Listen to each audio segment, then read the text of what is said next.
Bismillahirrahmanirrahim. Assalamualaikum warahmatullahi wabarakatuh. Innal hamdalillah nahmaduhu wa nasta'inuhu wa nastaghfiruh wa na'udzu billahi min shururi anfusina wa sayyiati a'malina.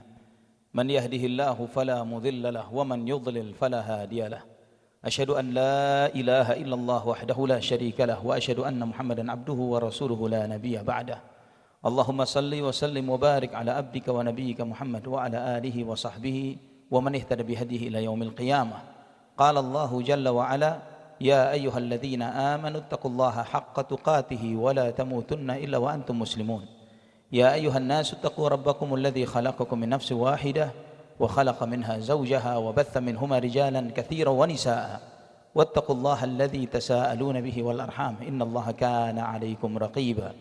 يا أيها الذين آمنوا اتقوا الله وقولوا قولا سديدا يصلح لكم أعمالكم ويغفر لكم ذنوبكم ومن يطع الله ورسوله فقد فاز فوزا عظيما أما بعد. Saudaraku fillah rahimani wa rahimakumullah. Alhamdulillah, segala puji bagi Allah Subhanahu wa taala Ar-Rahman Ar-Rahim atas segala limpahan nikmat yang Allah curahkan dan anugerahkan kepada kita sehingga kita pada hari ini dipertemukan di hari bahagia, hari kita bersyukur kepada Allah Subhanahu wa taala atas pernikahan saudara kita Al-Akh Bijar dengan ukhti Aisyah.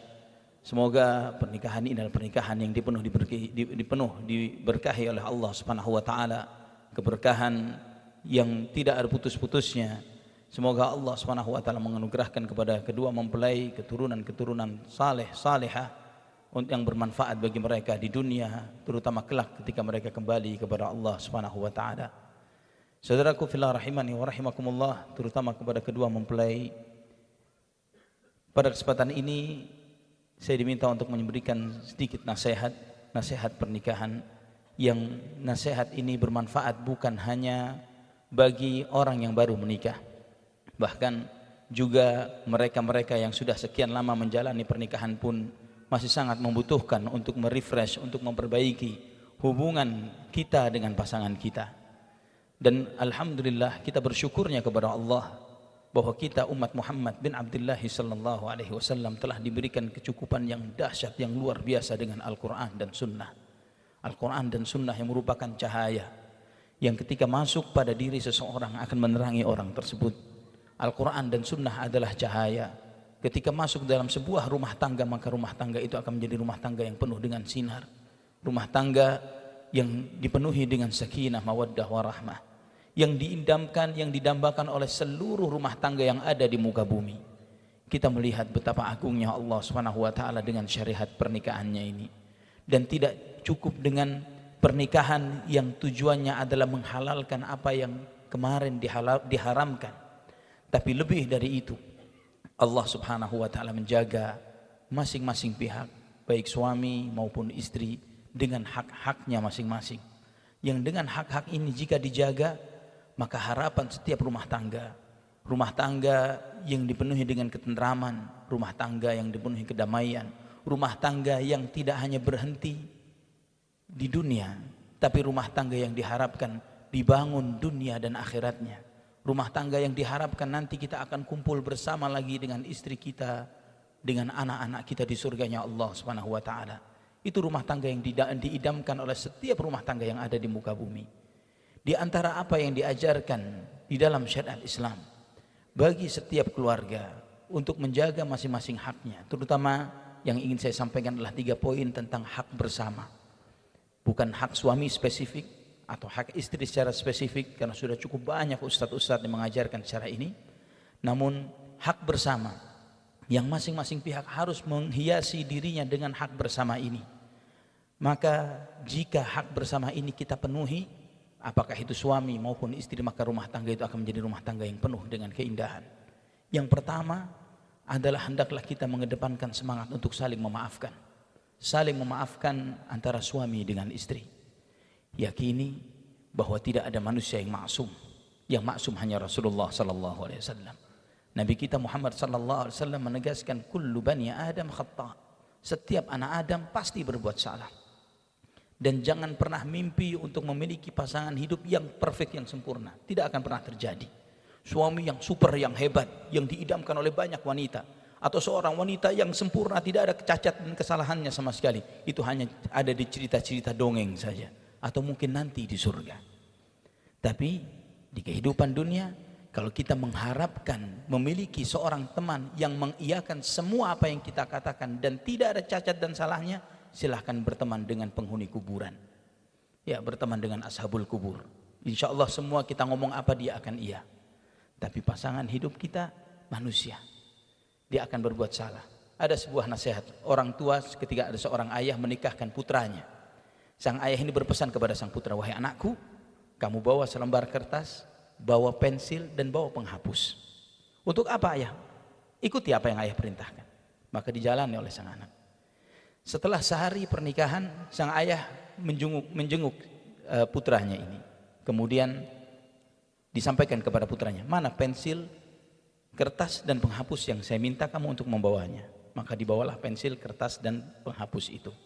Sekarang kamu tulis, kata sang ayah. Apa yang saya tulis wahai ayahku? Tulis apa saja, terserah kamu. Maka ditulis oleh anak itu. Setelah itu, sudah kamu tulis? Sudah. Sekarang kamu hapus. Ayah, kamu perintahkan saya untuk menulis, kemudian kamu perintahkan saya untuk menghapusnya. Iya, hapus saja. Dihapus. Sekarang tulis lagi. Ditulis lagi. Hapus.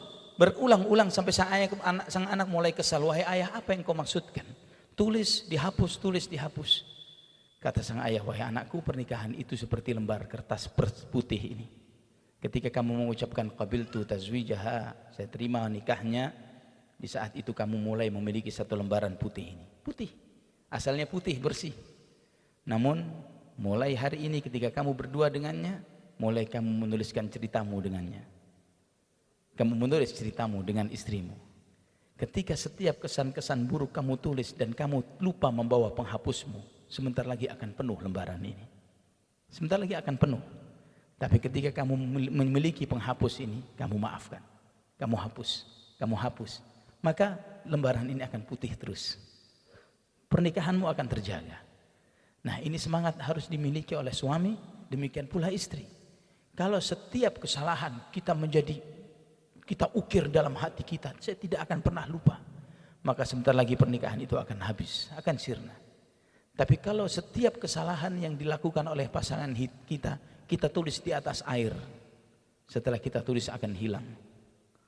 Tapi setiap kesan-kesan baiknya kita ukir di hati kita.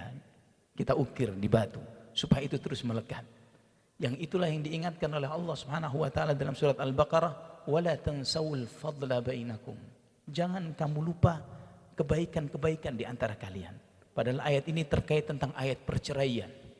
Tapi Allah ingatkan, ketika proses perceraian semangat ingin berpisah, Allah Subhanahu wa taala ingatkan, jangan pernah kamu melupakan kesan baik kalian satu dengan yang lainnya. Suami, ingat kesan-kesan baiknya. Karena ketika ingin bercerai, ingin pisah, yang diingat adalah buruk-buruknya saja. Tidak ada baiknya. Apalagi seorang wanita. Yang Nabi SAW ketika mengingatkan para wanita, wahai wanita, banyaklah kalian bersedekah, takutlah kalian kepada Allah. Karena saya melihat kalian ini paling banyaknya penghuni neraka. Para wanita bertanya, ya Rasulullah, kenapa kita menjadi penghuni paling banyak di api neraka? Nabi SAW mengatakan, karena kalian ini takfurnal ashir wa takfurnal la'an. Kalian ini suka mengkufuri kebaikan suami dan suka mencela, suka mengumpan.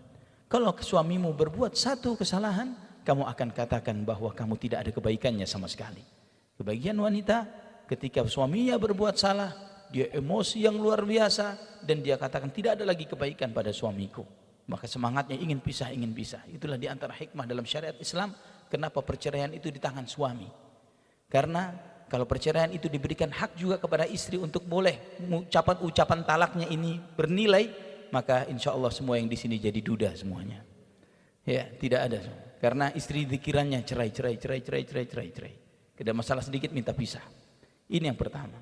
Dan banyak contohnya dalam kehidupan rumah tangga Nabi kita, contoh kehidupan sampai sebuah riwayat luar biasa, Imam Ahmad bin Hanbal. Imam Ahmad ini mengatakan bahwa saya menikah dengan Ummu Saleh 20 tahun dan tidak ada satupun masalah antara saya dengan istriku. Sampai waduh, luar biasa ini, tidak memiliki masalah. Apa istrinya luar biasa sempurna atau bagaimana? Atau apa makanannya istrinya? Mungkin nggak makan daging kayaknya ini, nggak ada emosinya sama sekali. Tapi kenyataannya bukan seperti itu. Ya, kenyataannya adalah masalah iman, masalah hati. Kalau semangat rumah tangga itu dibangun atas iman, atas akhlak yang agar akhlak yang mulia yang diajarkan dalam dinul Islam, maka insya Allah setiap perkelahian, pertikaian, perselisihan itu adalah bumbu dalam rumah tangga. Adanya cekcok, kemudian kembali lagi menjadi akrab. Coba antum perhatikan ketika antum berselisih dengan istri antum, hubungan setelah perselisihan itu biasanya lebih akrab daripada sebelumnya, ya, lebih mesra lagi. Ini jadi bumbunya, jadi nikmatnya kehidupan. Jadi kalau merasakan seperti itu dalam kehidupan rumah tangga anda ya pijar, jangan ini dianggap sebagai sesuatu yang final, bukan. Maafkan, berlapang dada, apalagi seorang suami, seorang laki-laki harus memiliki dada yang sangat lebar, ya, memiliki memaaf yang luar biasa. Karena Nabi SAW mengingatkan, istausu bin nisa'i khairan fa innahunna khuliqna min dhilah. Nasihatilah istrimu dengan sebaik-baiknya. Istrimu itu diciptakan dari tulang rusuk. Wa inna awaja ma fid dhilai a'lah, dan tulang rusuk yang paling bengkok itu yang paling atas. Nabi ingatkan, istri kita itu dari tulang rusuk, bengkok. Kodratnya bengkok, kodratnya bengkok. Dan kata Nabi yang paling bengkoknya yang paling atas. Dijelaskan oleh para ulama, Ibnu Rajab Al-Hambali beliau mengatakan maksudnya adalah lisan. Lisannya istri kita, Masya Allah. Kalau misalnya setiap ucapannya kita masukkan dalam hati, mungkin sebentar akan berantakan rumah tangga kita. Namun kalau kita memahami ternyata memang mereka diciptakan dari tulang rusuk yang bengkok. Dan yang paling bengkoknya adalah lisannya. Mau kita kerasi, patah, kita biarkan dia akan bengkok terus. Maka tetap kita bergaul dengan dia dengan sebaik-baiknya. Dan yakini, sadari, tanamkan dalam hati kita, kita sedang bergaul dari seseorang yang tercipta dari tulang rusuk kita yang bengkok. Jadi setiap kesalahan, kelemahan yang ada berdirinya menjadi hiburan bagi kita. Ini yang pertama, saling memaafkan antara suami dan istri. Kemudian yang kedua adalah memiliki rasa yang sama. Bahagia sama-sama, sedih sama-sama. Jangan bertentangan dalam masalah perasaan ini. Dan ini di dalam pertemanan dan persahabatan salah satu keunggulan dan keutamaan yang ada dalam pertemanan dan persahabatan, apalagi dalam suami istri. Bagaimana seorang suami atau seorang istri ketika melihat pasangannya sedang sedih, maka jangan pernah menunjukkan kebahagiaan di hadapan kesedihan pasangannya. Atau sebaliknya, hendaklah memiliki tenggang rasa yang sama. Kita melihat bagaimana contoh Nabi kita Muhammad SAW. Sekali waktu Nabi SAW pernah menangis yang luar biasa bersama Abu Bakar As-Siddiq radhiyallahu anhu. Melihat Rasulullah SAW menangis dan Abu Bakar menangis, Umar melihat itu bertanya, Rasulullah, apa yang menyebabkan engkau menangis? Apa yang menyebabkan sahabatmu ini menangis? Beritahu aku ya Rasulullah, agar aku menangis sebagaimana tangisan kalian berdua. Ini sahabat. Ketika sahabatnya menangis, dia ikut menangis. Ketika sahabatnya bahagia, ikut bahagia. Rumah tangga yang dibangun dari perasaan yang bersama seperti ini, maka ini akan menjadi rumah tangga yang penuh ketentraman, sakinah, mawaddah, warahmah. Segala masalah yang timbul adalah masalah yang semakin mempererat rumah tangga ini. Namun jika yang terjadi adalah sebaliknya, maka di situ ada bara api. Bara api yang sebentar lagi akan meledak, yang akan menghancurkan rumah tangga ini. Ikhwatal iman rahimani wa rahimakumullah. Nasihat yang terakhir, yang ketiga, jadikan rumah tangga ini rumah tangga dunia akhirat. Rumah tangga ini jangan di planning finishnya cuma sampai di dunia. Karena banyak rumah tangga itu berakhir di dunia saja. Bahkan di dunia pun nggak bisa sampai selesai, putus di tengah jalan. Tapi kalau kita merencanakan rumah tangga ini rumah tangga dunia akhirat, maka setiap pertemuan pasti ada perpisahan. Sekarang ditemukan dengan akad nikah, apakah akan selalu bersama seperti ini? Dunia itu fana. Allah telah menetapkan kefanaan pada seluruh makhluknya kecuali wajahnya. Hanya Allah yang maha abadi. Maka ketika kita merencanakan rumah tangga ini, saya akan bawa dunia sampai surga nanti. Walladzina amanu wattaba'athum dzurriyyatuhum biimanin alhaqna bihim dzurriyyatahum wama alatnahum min amalihim min syai'. Orang yang beriman dan diikuti anak-anaknya dengan keimanan, maka kami akan sertakan mereka nanti dalam satu surga. Dan kami sudah tidak lagi melihat perbedaan amal yang satu dengan yang lain. Karena kadang anak kita lebih soleh dari kita. Kadang orang tua kita lebih baik dari kita, kita tidak pernah tahu. Sebagai tambahan rahmat dari Allah Subhanahu wa taala, maka Allah Subhanahu wa taala menyatukan satu rumah tangga itu di satu surga yang tinggi. Di tempat yang paling tinggi di antara mereka. Sebagai tambahan rahmat. Dan kami sudah tidak lagi melihat perbedaan amal yang satu dengan yang lainnya. Jangan sampai rumah tangga yang Allah telah sebutkan. Bagaimana nanti pada yaumul mahsyar, yauma yafirrul mar'u min akhihi wa ummihi wa abihi wa sahibatihi wa banihi likulli imri'in minhum yauma idzin sya'nun yughni. Nanti kamu akan melihat seseorang manusia bertemu ayah dan ibunya, dia lari. Dia bertemu dengan istri dan anak-anaknya, dia lari. Dia bertemu dengan saudaranya, dia lari. Sedangkan kita pada yaumul mahsyar, kita telah dipisahkan sekian lama dengan kematian. Harusnya ketika ditemukan kembali itu masa reuni yang luar biasa, masa melepas kerinduan dan kekangenan kita dengan pasangan kita, dengan kedua orang tua kita, dengan saudara kandung kita, dengan anak-anak kita. Namun karena ketika kita di dunia hanya merencanakan rumah tangga dunia saja, tidak untuk membangun akhirat, maka pada saat itu permusuhanlah yang terjadi. Seorang anak berharap ingin menyelamatkan dirinya dari api neraka walaupun dengan mengorbankan kedua orang tuanya. Seorang suami berharap walaupun dengan mengorbankan istri dan anak-anaknya agar dia selamat dari api neraka jahanam, dia akan korbankan istri dan anak-anaknya karena cuma rumah tangga dunia.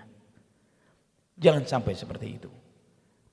Nabi SAW mengajarkan bagaimana rumah tangga yang dirahmati oleh Allah. Rahimallahu ra'an salla minal laili fa'aiqadha ahlahu fa'in abad ratsya ala wajhihal ma. Semoga Allah merahmati seorang laki-laki yang bangun di tengah malam, bangun sholat malam. Kemudian ketika dia bangun dan membangunkan istrinya, ketika istrinya enggan untuk dibangunkan, dia percikkan air ke wajah istrinya, maka mereka pun melaksanakan sholat bersama. Wa rahimallahu imra'atan, semoga Allah merahmati seorang wanita yang bangun di tengah malam dan dia sholat. Ketika suaminya masih tidur, dia bangunkan, dia percikkan air ke wajah suaminya untuk sholat berjamaah. Fa in salaya kutiba minadz-dzakirin Allah katsiran wadz-dzakirat. Jika kedua-duanya melaksanakan salat pada malam itu, maka keduanya dicatat oleh Allah sebagai laki-laki dan wanita yang banyak berzikir kepada Allah Subhanahu wa taala. Ini hadis diriwayatkan oleh sahabat Abu Hurairah radhiyallahu an. Abu Hurairah rumah tangganya luar biasa. Ada seorang sahabat yang ingin tahu bagaimana Abu Hurairah. Dia mengatakan, saya tinggal di rumah Abu Hurairah 1 minggu. Saya dapati malamnya, di awal malam Abu Hurairah bangun sholat malam. Setelah itu dia membangunkan istrinya. Setelah itu dia membangunkan anak-anaknya untuk sholat malam berjamaah, tahajud berjamaah. Itu dijalankan oleh Abu Hurairah seumur hidupnya. Subhanallah. Ini rumah tangga yang merencanakan rumah tangga dunia dan akhirat. Bukan dengan fasilitas dunia. Karena cantik, tampan, sebentar. Maksimum 20-30 tahun. Setelah itu hilang kecantikan dan ketampanan. Harta, seberapa banyak yang bisa kita pakai dan kita bawa. Kita boleh punya 3, 4, 5, 10 lemari pakaian. Tapi kita hadir kemari, hanya 1 yang kita pakai. Mungkin kita boleh punya dealer mobil apapun. Tapi kita tidak akan menunggangi lebih dari 1 mobil yang kita pakai. Rumah boleh kita berteceran di mana-mana. Tapi yang kita tempati cuma 1. Dunia. Dan kalau kita meninggal dunia, andai kata kita berpesan kepada anak kita, saya berpesan nanti dompetnya Bapak tolong dititipkan dibawa ke kain kafan saya. Apakah disetujui? Dompetnya, isinya silahkan ambil, dompetnya saja. Tidak akan dikasih. Dompetnya pun akan diambil oleh anak kita. Itu kenyataan dunia, kita tidak bawa apa-apa. Jadi kalau merencanakan pernikahan, merencanakan rumah tangga, rencanakanlah rumah tangga dunia dan rumah tangga akhirat. Ini nasihat singkat yang bisa saya sampaikan. Semoga bermanfaat untuk kita semuanya. Aku qauli hadza. Wassalamualaikum warahmatullahi wabarakatuh. Ustaz, mohon dengan hormat disambung dengan barokah doa dari panjenengan untuk kami aminkan bersama-sama. Allahumma salli wa sallim wa barik ala abdika wa nabiyyika Muhammad. Barakallahu lak wa baraka alayka wa jama'a bainakuma fi khair. Allahumma aslih bainahuma ya Allah. Allahumma waffiqhuma fi sa'adati az-zawjiyyah ya Rabbana ya Karim. Allahumma arzuqhuma dhurriyyatan tayyibah tanfa' lahuma fid dunya wal akhirah. Allahumma arzuq lahuma hayatan tayyibah ya Rabbana ya Rabbal alamin. Rabbana ighfir lana wa li walidina warhamhuma kama rabbawna shighara. ربنا هب لنا من أزواجنا وذرياتنا قرة أعين واجعلنا للمتقين إماما ربنا آتنا في الدنيا حسنة وفي الآخرة حسنة وقنا عذاب النار وصلى الله على نبينا محمد وعلى آله وصحبه وسلم والحمد لله رب العالمين والسلام عليكم ورحمة الله وبركاته. Waalaikumsalam warahmatullahi wabarakatuh.